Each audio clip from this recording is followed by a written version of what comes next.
Yeah, it's a very bad sign of things escalating in Canada. I mean, we've already seen a big uptick in extremist violence, especially post October 7th. The Calistanis have been going on for a few years as well.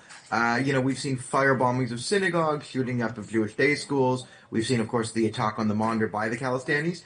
But this is disturbing because it presents a sort of a new type of escalation, because this is an attack on a cafe that opened a few days ago, owned by a famous Indian comedian. But what's interesting about this one is the Barwa Khalsa International, a listed terrorist organization in both countries, behind the Barwa Khalsa infamously blew up the Air India 182. They're taking responsibility for it. So not only, I mean, it'd be one thing if this was sort of a random attack where it was a wink wink.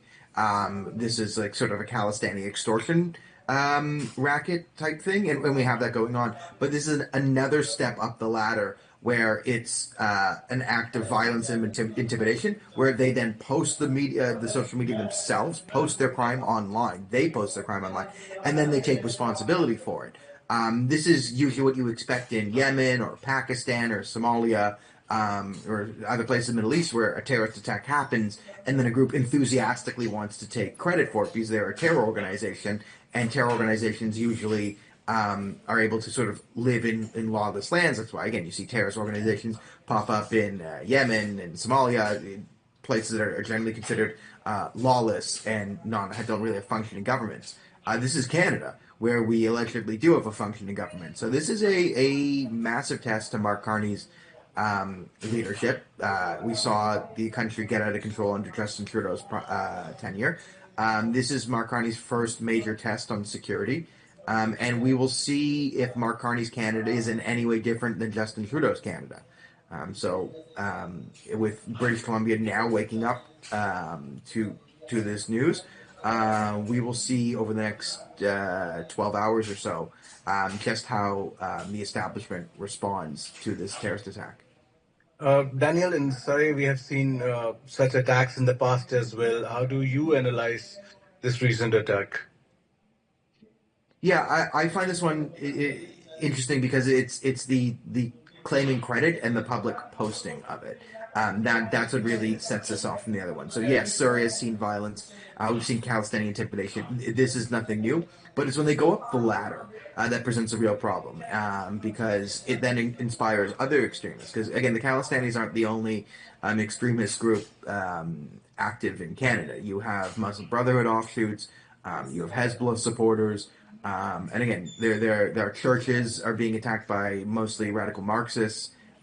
Synagogues are being attacked. So when one group goes up the escalation ladder, it usually moves the needle forward for all other groups if nothing's done about it. So when this is now a sort of we've climbed a ladder rung in Canada today. It is sort of imperative that Mark Carney make sure and set some deterrents that you do not go up the ladder, in which case you'll see a decrease in crime in Canada.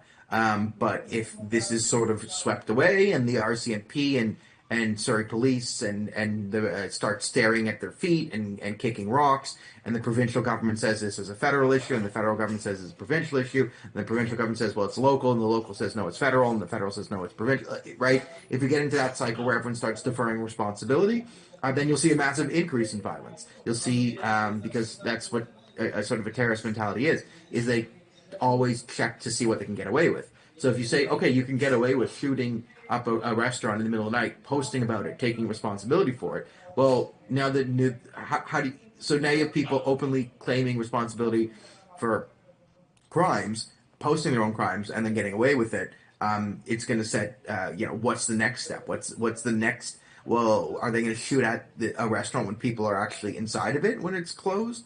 Are they going to, what's the next level of terrorist intimidation they're going to do? So hopefully we don't figure that out. Hopefully this is deterred. Hopefully there is actual real consequences. Hopefully, the people behind this are arrested or detained or deported, or there's some visible consequences to institute deterrence. But we'll have to wait and see what Mark Carney does about this, because he wants trade with India. Apparently, he's invited Modi.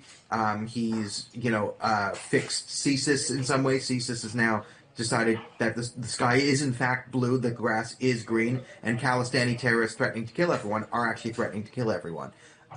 So this is the first major test of, okay, when it comes down to like an open terrorist attack in Canada, an extremist attack, they're posting about it.